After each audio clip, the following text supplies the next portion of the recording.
हमारे साथ जुड़े हुए हैं महरंग बलोच। महरंग, इस पूरे सूरत हाल में आप क्या ऑब्जर्व करती हैं? आपने क्या देखा, क्या हुआ, उस पर ये क्यों हुआ? इस हवाले से हम आपसे कुछ सुनना चाहते हैं कि आपकी ऑब्जर्वेशंस क्या हैं इस हवाले से। जी महरंग।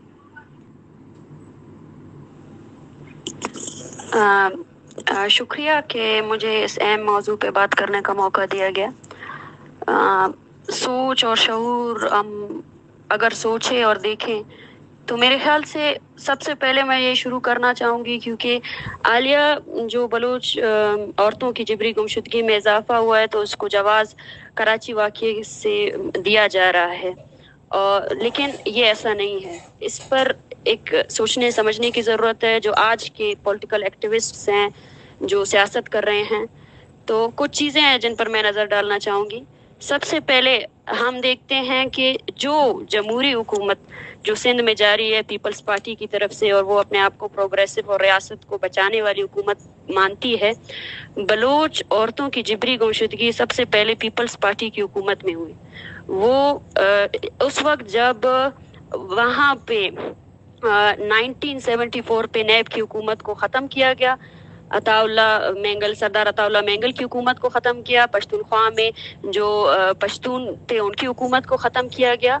तो उस वक्त जो बलोच पर जो सबसे बड़ी इंसर्जेंसी जिसमें ईरान की मदद से बलोच पर बमबारी की गई, उस वक्त बलोच औरतों को जिबरी गुमशुदा किया गया। बलोच मरी और बुख्ती औरतों को पंजाब में भेजा गया, उनको प्रोस्टिट्यूट बनाया गया, लेकिन ये बातें अभी तक मीडिया में नहीं आई।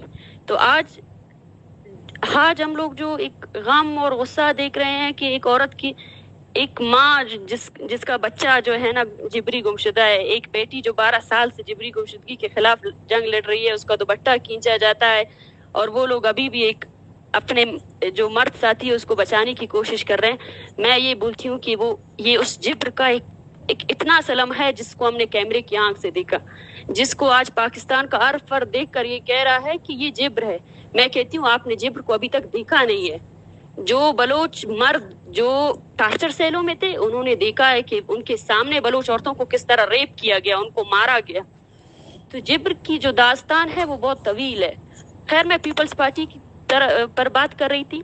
उसके बाद हम देखते हैं कि 2000 से बलोचों की बाकायदा जिबरी गुमशुदगी में इजाफा हुआ।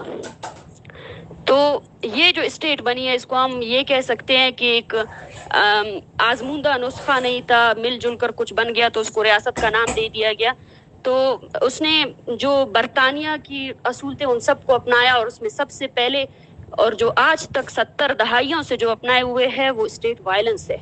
इस मुल्क को जोड़ने के लिए इस मुल्क के एक ही अदारे ने एक ही फॉर्मूला अपनाया है, वो वायलेंस है। और उस वायलेंस का शिकार सिर्फ बलूच नहीं है, पश्तून भी है, शिया भी है, मुहाजिर भी है। इस मुल्क में मौजूद जितने भी अफराद है वो इस वायलेंस के शिकार है, और इस वायलेंस के थ्रू ही वो इस मुल्क को चला सकता है। स्टेट के पास सबसे बड़ा हथियार वायलेंस है, और वो उसको कभी भी छोड़ नहीं सकता। हम देखते हैं कि पीपल्स पार्टी के दौर हुकूमत में 2006 में सबसे पहले किल एंड डंप पॉलिसी की जो शुरुआत की गई वो पीपल्स पार्टी की हुकूमत में की गई, जिसमें चेयरमैन बलोच बीएनएम के चेयरमैन गुलाम अहमद को उनके साथियों के समेत उनकी मसख शुदा लाशें फेंकी गई, और वहां से ये सिलसिला शुरू हुआ जो आज तक थमने का नाम नहीं ले रहा है। उसके बाद पीपल्स पार्टी के दौर हुकूमत में लियारी और कराची में जितने भी बलोच आबादी के इलाके हैं, लियारी जो हम देखते हैं कि कराची सिर्फ और सिर्फ बलोच का गुंजान आबाद इलाका नहीं है। कराची बलोच की सियासत में एक गढ़ की हैसियत रखता है। बीएसओ समेत बलोच के जितने भी सियासी पार्टियां बनी हैं, सियासी तंजीमें बनी हैं, मुज़ाहमती सियासत का गढ़ कराची कहलाया जाता है। और इसके तहत पीपल्स पार्टी ने जो एक मिलिट्री वॉचमैन की तरह पूरे सिंध में जो इस्टेब्लिशमेंट के मकासद है उसको पीपल्स पार्टी पूरा कर रही है। लियारी जो आर्टिस्ट का शहर था, जहां पर फन और फनकार और मुज़ाहमती सियासत हर गली कूचे में होती थी, वहां पर पाकिस्तान के इस्टेब्लिशमेंट के कहने पर पीपल्स पार्टी ने गैंग वार वारिद किया। पीपल्स पार्टी ने वहां मौजूद हर नौजवान को मंशियात की लत पे की रास्ते पे लेकर गए। تو یہ وہ سلسلہ ہے، وہ بربریت ہے جو ایک تسلسل کے ساتھ جاری ہے، اور اس سے صرف اور صرف بلوچ متاثر نہیں ہے. ہم دیکھتے ہیں کہ وہی زرداری اور وہی بلاول صاحب جو اپنے تقریروں میں امینڈمنٹ کی باتیں کرتے ہیں، جو تقریروں میں ریاست کے دوسرے ستونوں کو مضبوط کرنے، خاص کر جمہوریت کی جنگ لڑتے ہیں، اور وہ بولتے ہیں کہ سب سے بڑا بدلہ جو ہے نا جمہوریت ہے، اسی پیپلز پارٹی کے انڈر علی وزیر جیسے لوگ جو مطلب ایک حقوق کی جدوجہد لڑنے والے پشتون کے سب سے نمایاں لیڈر ہے، لیکن ان کو بے بنیاد کیسز پہ کس نے ابھی تک حراست میں رکھا ہوا ہے؟ وہ پیپلز پارٹی ہے. شیعہ مسنگ پرسنز ہیں، ان کے ساتھ جو آیا رویہ اختیار کیا گیا ہے وہ کون کر رہا ہے؟ وہ پیپلز پارٹی ہے. بلوچستان میں جو کراچی کے جتنے بلوچ گنجان آباد علاقے جیسے ملیر ہے، گڈاپ ہے، جہاں پر یہ ریسنٹلی جو وہاں کی زمینیں لوکل سے لے کر جو ہے نا یہاں پہ مختلف سوسائٹیاں جو بنا رہی ہے وہ پیپلز پارٹی ہے. تو یہ سب کو ہمیں جوڑنے کی ضرورت ہے.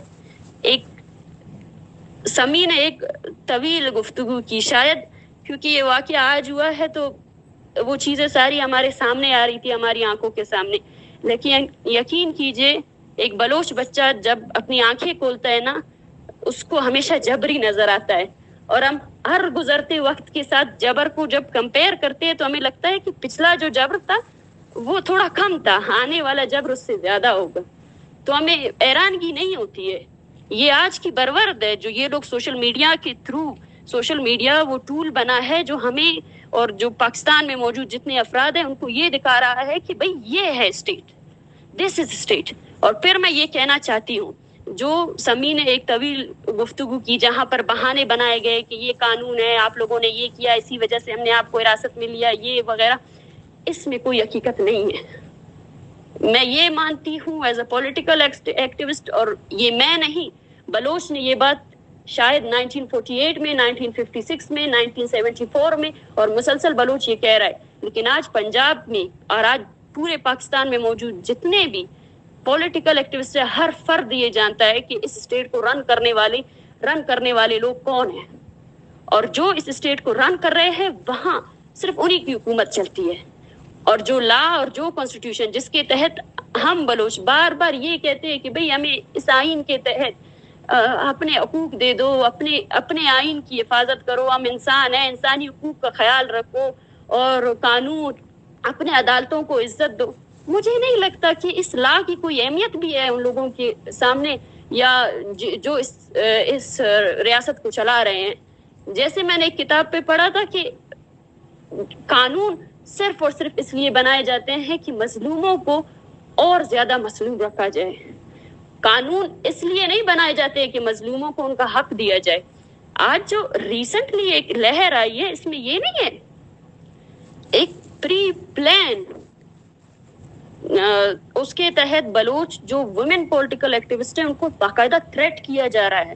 یہ سمی کو انہوں نے کھینچ کر جو وین میں ڈالا، یا باجی آمنہ جو کراچی میں ایک پرامن سیاست کر رہی ہے اس کو جو کھینچ کر وین میں ڈالا، اور جو لاپتہ افراد کی فیملیز کو کھینچ کر ایک چھوٹی بچی کو، شرم آنی چاہیے اس ریاست کو، چھوٹی بچی کو 3 عورتیں اٹھا کر وین میں گھسیٹ کر ڈال رہے ہیں.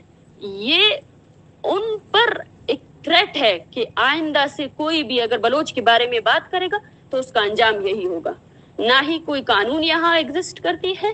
جب ہم ایک ڈیبیٹ کی طرف جا رہے تھے کوئٹہ دھرنا میں تو بلوچستان کا وزیر داخلہ مجھے یہ کہتا ہے it is a threat for me. وہ مجھے سامنے یہ کہہ رہا ہے کہ آپ ابھی تک کیوں اغوا نہیں ہوئے ہیں. میں نے ان کو جواب میں یہ کہا کہ جب کوئی عورت جس کو کوئی جانتا نہیں ہے، اس کی کوئی پہچان نہیں ہے، وہ بیچاری نور جان اپنے گھر میں اپنے بچوں کو سنبھال رہی ہے جو اتنی زیادہ تعلیم یافتہ بھی نہیں ہے، جب یہ ریاست اس کو خودکش بمباور قرار دے سکتی ہے تو یقین کیجئے اگر میری باری آئی تو وہ مجھے اس سے بھی بڑے کیس میں ملوث کر سکتی ہے. اور اگر میں اس وقت تک بچی ہوں وہ اس وجہ سے نہیں بچی ہوں کہ شاید یہاں پہ کوئی حقوق ہے یا فلان ہے. اس وقت تک بچی ہوں کیونکہ اس وقت تک میں اسٹیٹ کی نظروں میں شاید میری باری ابھی تک نہیں آئی ہے. تو یہ میرے لحاظ سے اور ایک بہانہ بنایا گیا ہے.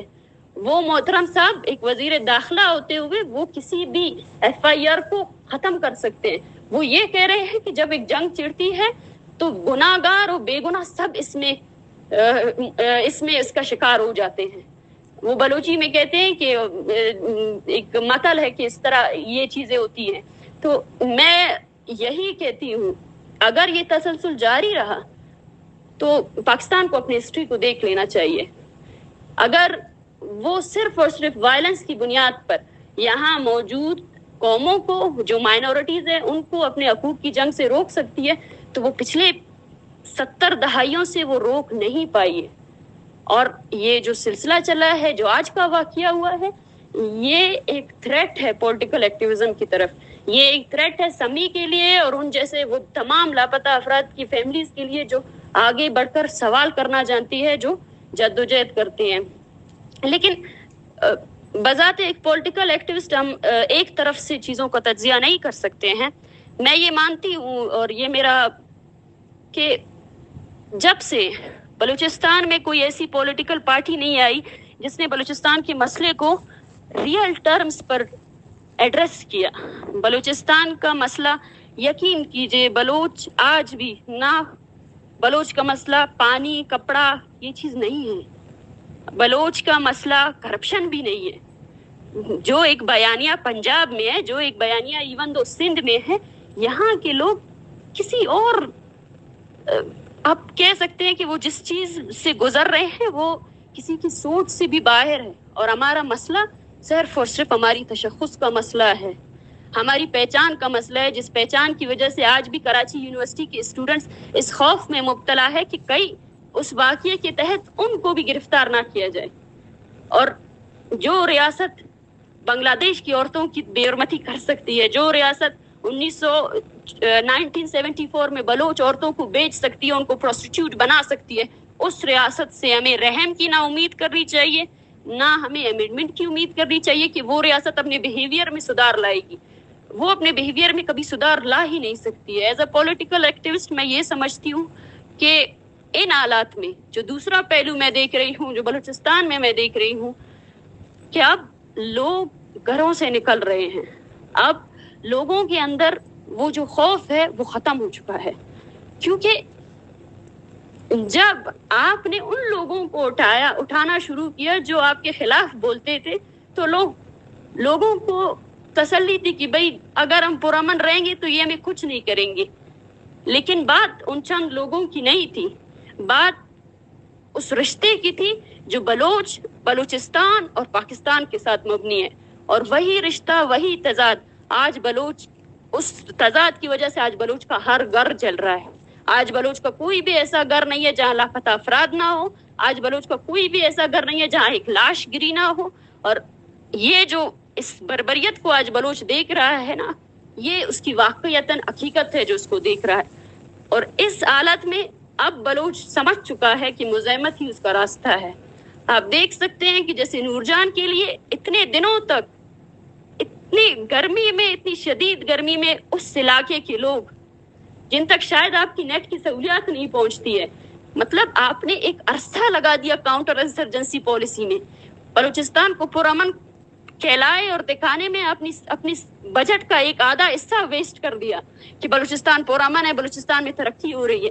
लेकिन यकीन कीजिए, आपका एक वाकया, आप जब एक बलोच औरत का दुपट्टा घसीटते हैं ना, उसको निकालते हैं ना, वो तमाम उस मेहनत पर आपके पानी फेर देता है. और आज तक आप इसी वजह से कामयाब नहीं हुए. और मैं जो देख रही हूँ वो एक उम्मीद है, जद्दोजहद है, और वो मुसलसल जद्दोजहद है, वो होती रहेगी. आज बलूचिस्तान के हर घर में, ओशाब में, पंजगूर में बच्चे अपने स्कूल छोड़कर अपने स्कूल के सामने वाला सड़क बंद करते हैं नूरजान के लिए. शायद उस सड़क से पाकिस्तान का कोई ब्यूरोक्रेट नहीं गुजर रहा होगा, लेकिन ये वो सोच है जो बलोच बच्चों को इस रियासत ने दिया है. और यकीन कीजिए, ये बलोच बच्चा जब बड़ा होगा तो वो उस तजाद को समझेगा और उस तजाद को हकीकी मायनों में हल करेगा. जब तक वो तजाद हल नहीं हो सकता, तब तक वायलेंस चलेगी, और वायलेंस के साथ साथ पैरेलल ये रेजिस्टेंस भी उसी तरह चलेगी. शुक्रिया.